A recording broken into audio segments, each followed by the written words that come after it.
Que a graça e a paz de Cristo Jesus, aquele que é o nosso Senhor e nosso Salvador, estejam sobre a sua vida, meu irmão, minha irmã, sobre a sua família, neste dia, neste momento em que iniciamos mais uma escola dominical, aqui da primeira Igreja Presbiteriana Independente de São Paulo, a Catedral Evangélica de São Paulo. Nós estamos iniciando o mês de dezembro, e com isso também iniciamos as festividades de Natal e podemos com isso estudar a Palavra de Deus, aprendendo preciosas lições a respeito deste tão importante tema e desta festa tão linda que comemoramos durante esse mês. Durante todo este mês, as nossas lições estarão voltadas exatamente a estudar sobre a beleza do Natal. Histórias que falam das promessas, das profecias, da chegada do Salvador e também daquilo que nós podemos e devemos fazer após o Natal. O que fazemos com todo esse conteúdo que aprendemos e, enfim, como vivemos à luz da palavra do Senhor. E hoje é o primeiro domingo do Advento. Por isso, nós convidamos você e toda a sua família para que estude conosco e nos acompanhe durante todo esse mês. Antes de nós lermos o texto bíblico que servirá de base para a nossa reflexão, para o nosso estudo e aprendizado neste dia, nós vamos orar, pedindo a direção de Deus, a iluminação do Espírito Santo para esse momento, esse tempo de estudo da sua palavra. Oremos juntos. Senhor, nós te rendemos graças, te louvamos por este dia, por esta hora.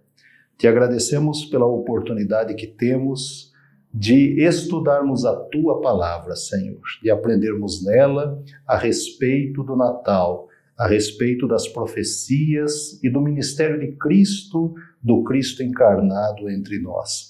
Ilumina-nos nesta hora, dá-nos sabedoria, abençoe a todas as pessoas que nos acompanham e que também estudarão a Tua palavra nesta hora. Nós oramos porque confiamos na Tua direção e o fazemos em nome de Jesus. Amém. Como dissemos, nós estamos no primeiro domingo do Advento e nós vamos ler um texto do profeta Isaías, capítulo 61, nós vamos ler todo o capítulo e vamos fazer da seguinte maneira, nós vamos ler 2 vezes esse texto. A primeira, de uma maneira completa, os 11 versículos que temos neste capítulo, e depois estaremos passando versículo por versículo, estudando e aplicando esse texto, tendo em vista esse primeiro domingo do Advento e a sua mensagem para as nossas vidas.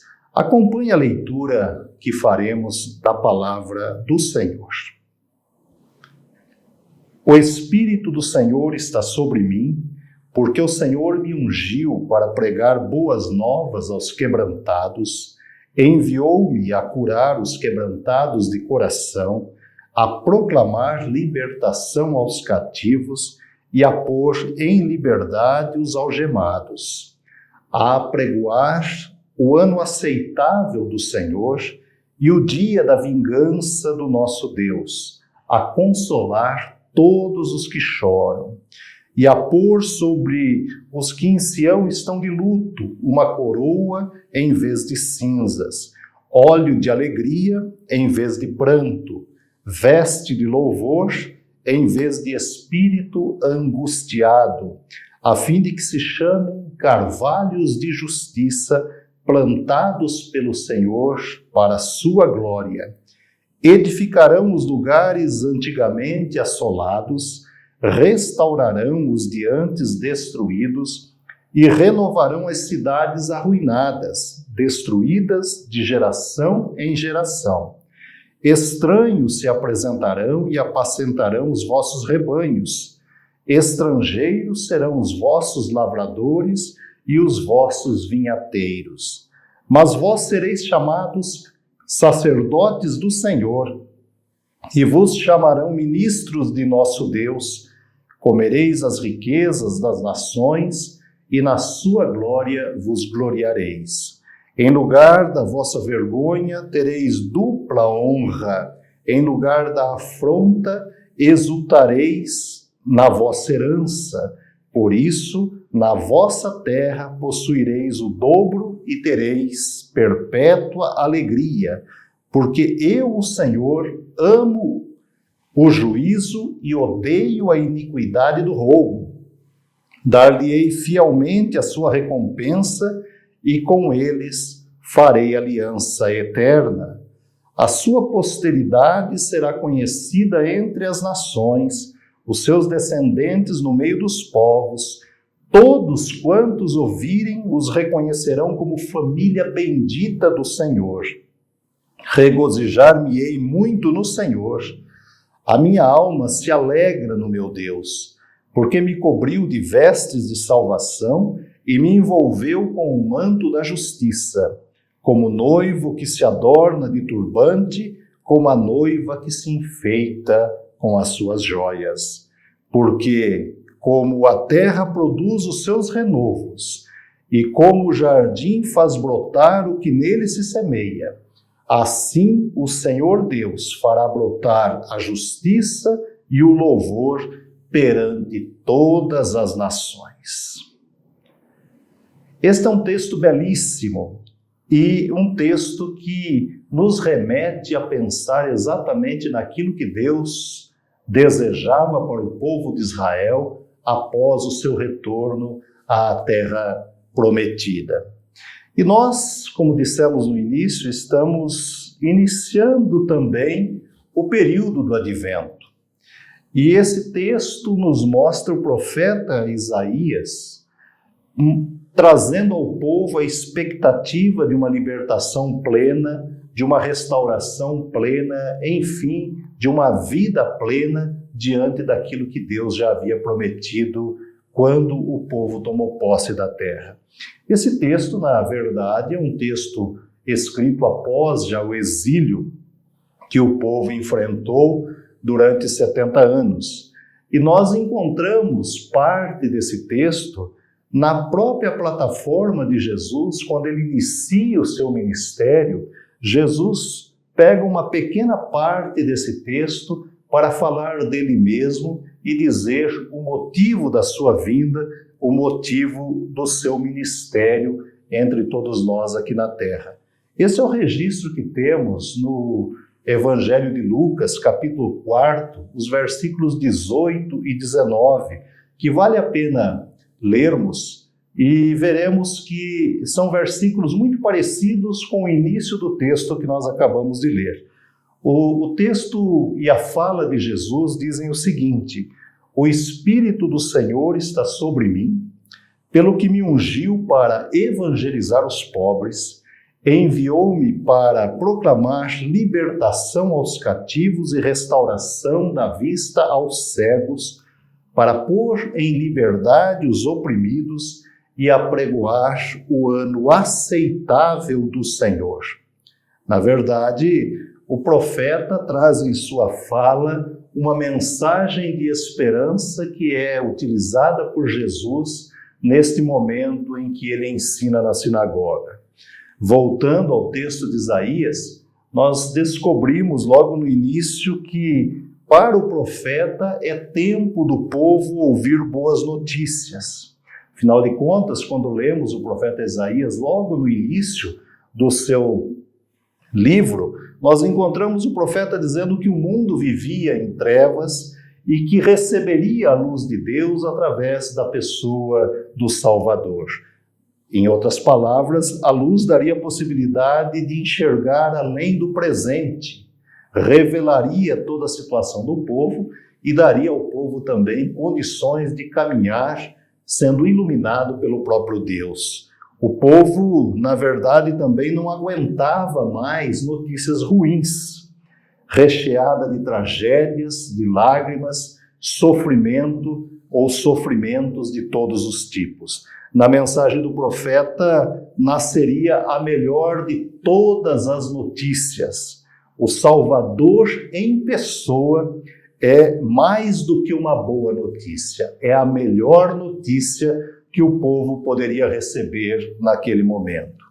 Agora, quais as mudanças que a chegada do Salvador provocaria na história, na vida do povo de Israel e na história e na vida de toda a humanidade?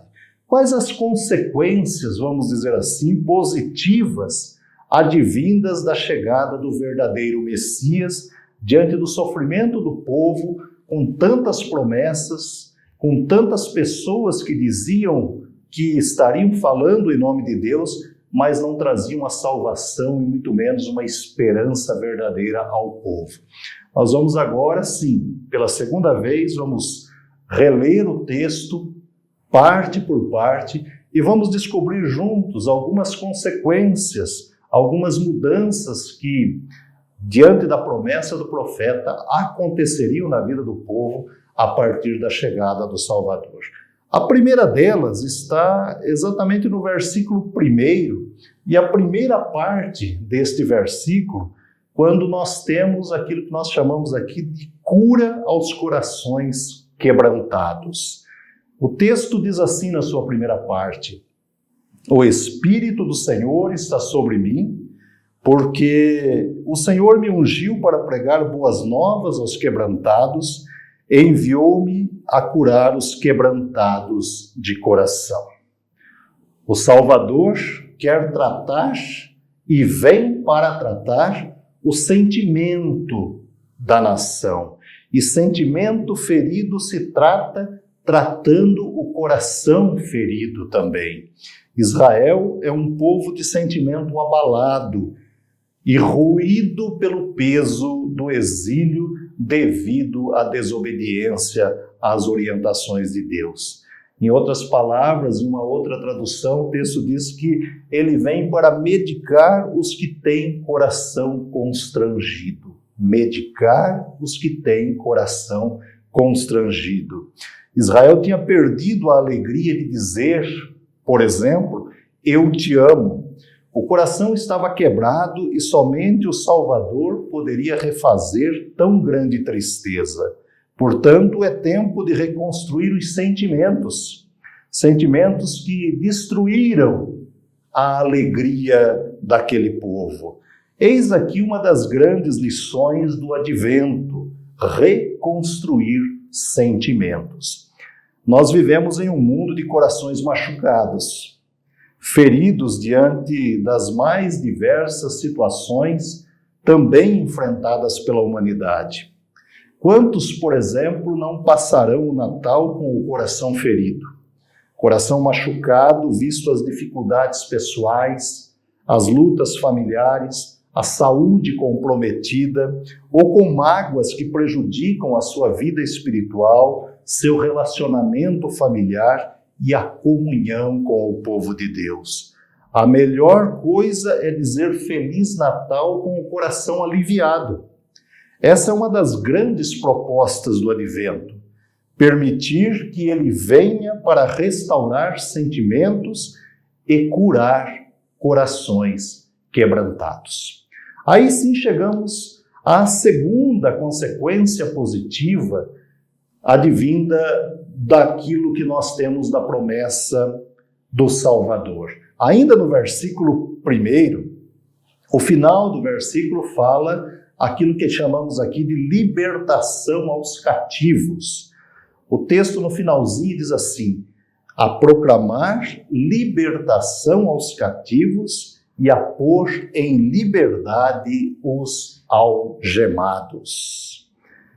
O profeta Isaías falava com conhecimento de causa. Foram 70 anos de cativeiro. Muitos que foram para o cativeiro não voltaram, e muitos que voltaram não conheciam a própria terra. Era a primeira vez que tinham contato com a terra prometida. E durante 70 anos, Muitas coisas aconteceram. Se nós pensarmos na nossa vida, imagine quantas coisas acontecem durante um período de 70 anos. Naquele tempo, não diferente do nosso, muitos nasceram, muitos morreram, porém a mensagem do profeta é um convite ao povo para que olhe para o futuro em esperança. Isaías conhecia os detalhes e os motivos do sofrimento do povo, da perda, da distância, da angústia. E aqui nós encontramos outra belíssima lição ensinada por esse lindo período que chamamos de Advento. A lição é sobre a indispensável oportunidade oferecida pelo Advento que diz respeito à libertação. Libertação em todos os sentidos da vida humana. Aliás, libertação é o desejo de todo ser humano. O desejo de libertar-se da pressão e da opressão, muitas vezes impostas pela vida, de todo tipo de controle que oprime, perseguições, dor, enfermidade física e da alma, do cativeiro, do pecado. Na verdade, liberdade é o desejo de Deus também para todos os que o buscam. E o Advento é um convite divino à libertação. Cristo vem para a libertação do seu povo, para dar liberdade aos oprimidos. Esta é a proposta do Advento que aprendemos a partir desse primeiro domingo. Mas chegamos à terceira consequência positiva da vinda do Salvador, que o Advento traz como belíssima mensagem para todos nós.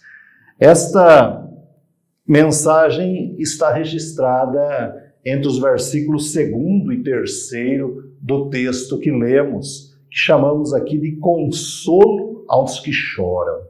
Consolo aos que choram.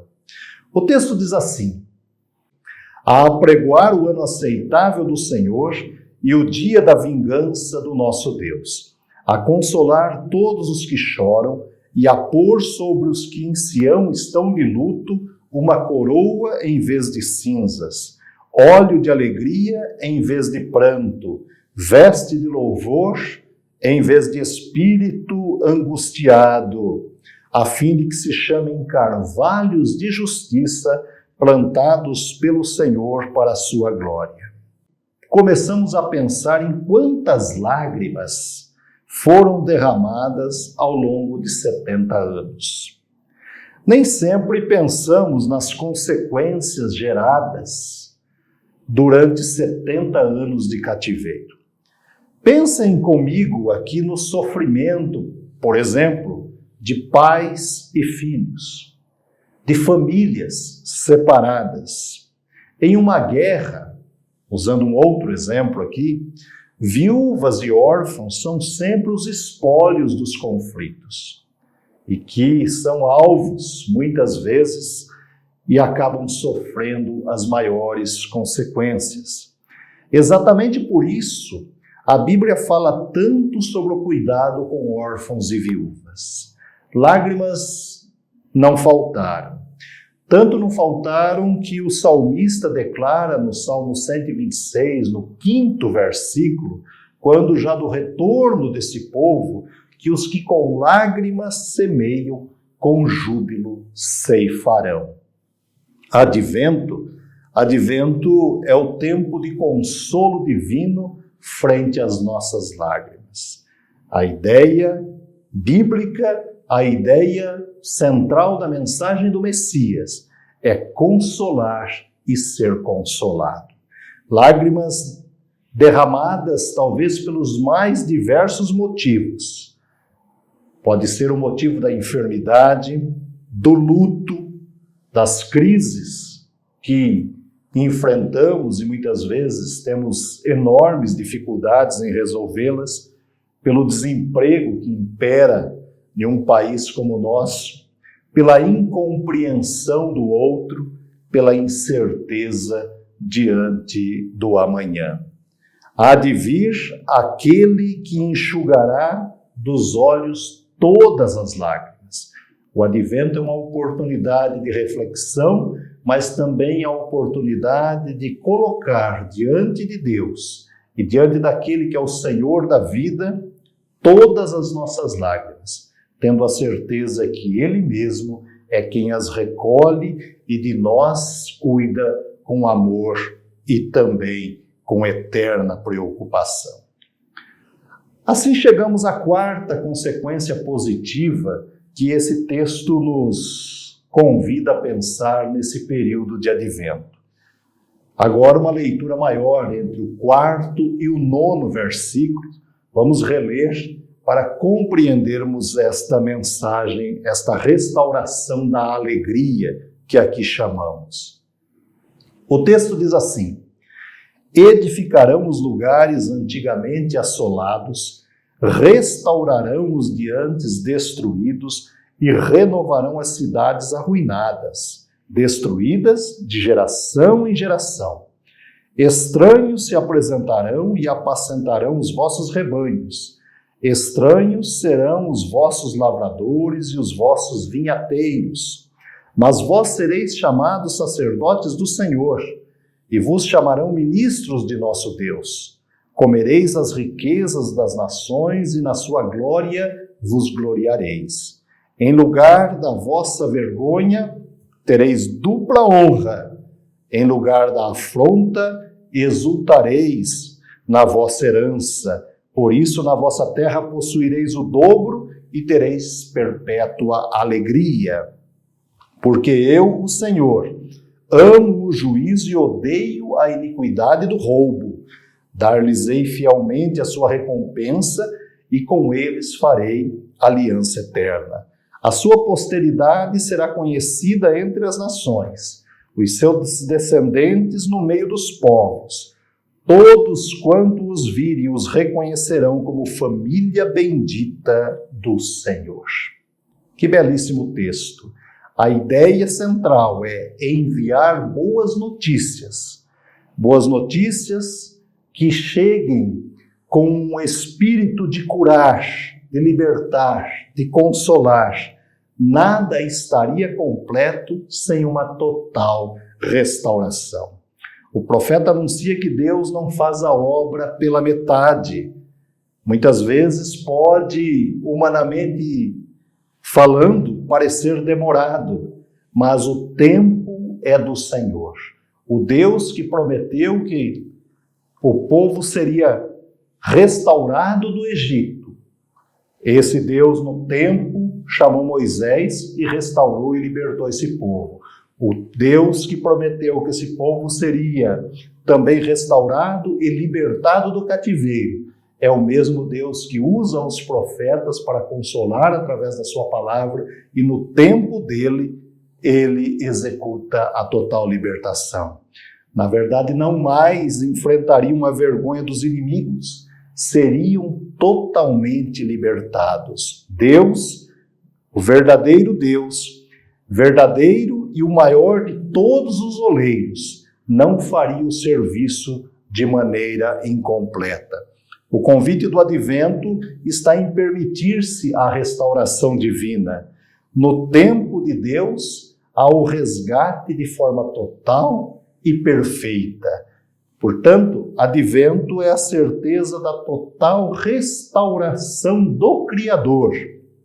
Restauração da alegria da vida diante da chegada do Salvador. Este é o quarto ponto importantíssimo que temos dentro do nosso estudo neste dia, a restauração completa vinda da parte do Senhor através de Cristo Jesus, o nosso Salvador. E assim chegamos à quinta e última consequência positiva que encontramos nesse texto, ou seja, a ideia que tanto o 10º versículo quanto o versículo de número 11 nos ajudam a pensar naquilo que aqui chamamos de produção da melhor qualidade. Produção da melhor qualidade. Vamos ler o texto? Os versículos dizem o seguinte: regozijar-me-ei muito no Senhor.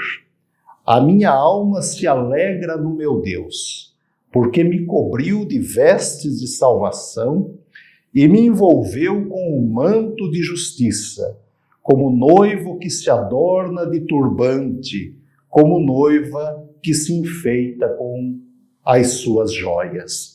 Porque a terra produz os seus renovos, e como jardim faz brotar o que nele se semeia. Assim o Senhor Deus fará brotar a justiça e o louvor perante todas as nações. A mensagem do profeta, no final do capítulo, é para que o povo sempre tivesse em mente, consciência de mente e coração, de que um povo restaurado é um povo que produz e produz em boa qualidade. Quando estamos quebrados, nossa produção cai, nossa produção diminui. Quando não estamos bem, o trabalho não é da melhor qualidade. Quando estamos divididos, nossa produção, além de cair, sobrecarrega todos os que estão ao nosso redor. Mas restaurados e unidos completamente, nossa produção aumenta ao lado daquele que é o agricultor maior, ou seja, o próprio Deus. Daí a mensagem profética da vinda de Jesus. Jesus, o que há de vir, é aquele também que coloca em nós a certeza de que podemos produzir frutos da melhor qualidade. E esses frutos são produzidos a partir da nossa experiência e da nossa vivência na companhia do Espírito Santo. Portanto, o advento é tempo de produção, e produção da melhor qualidade. Quando nos preparamos para o Natal, também temos que ter sempre a consciência de que aqui estamos para que sejamos frutos de qualidade, para que através das nossas vidas, outras vidas sejam alimentadas. Vivemos em um mundo de más notícias, como falamos no início. Mas também falamos que advento tem o sentido de aquele que há de vir. Aquele que há de vir para a salvação da humanidade. E ao vir, ele trará, como também estudamos, belas notícias, boas notícias aos nossos ouvidos. Notícias que nos ajudam a enfrentar as dificuldades da vida, notícias que curam as nossas dores, notícias que nos libertam de todo tipo de cativeiro, talvez enfrentado como seres humanos, notícias que consolam em meio às lágrimas derramadas, notícias de restauração, notícias de produção. O advento é tempo de enviarmos uma boa notícia de cura do nosso interior e dos nossos relacionamentos a todas as pessoas que estão ao nosso redor. Eu diria que é tempo de dizer ao próximo e a Deus: quero comemorar o Natal com meu coração leve, sem mágoas, sem ressentimentos, sem dor, pois o Natal é do próprio Salvador. Mesmo desanimados, Deus nos levanta. Ele é o Emmanuel, Ele é o Deus conosco. É assim que podemos e devemos nos preparar para a celebração do Natal. O Advento é esse belíssimo convite, o convite de caminharmos em direção até o dia de Natal, com a certeza de que o fazemos, conduzidos pelo próprio Deus, e o fazemos com alegria, na certeza de que na comemoração do Natal estaremos agradecendo a Deus por ter enviado o seu Filho ao mundo para nos salvar, para nos resgatar e para nos fazer viver sempre na esperança da vida eterna. E assim, meu irmão, minha irmã, chegamos ao final da nossa primeira aula a respeito desse tema tão importante que é o tema do Natal. Nós estaremos dando continuidade a isso no próximo domingo, na próxima semana. E queremos convidar você a que nos acompanhe, a que divulgue esse trabalho, a que possa também passar a outros essa mensagem, na certeza de que o nosso Natal é um Natal orientado e dirigido pelo próprio Deus. Que Deus abençoe a sua vida, a sua casa. Deus te dê uma semana de muita paz e de muitas bênçãos. Receba o nosso abraço, em nome de Cristo Jesus, o nosso Senhor e Salvador. Fiquem na paz de Deus.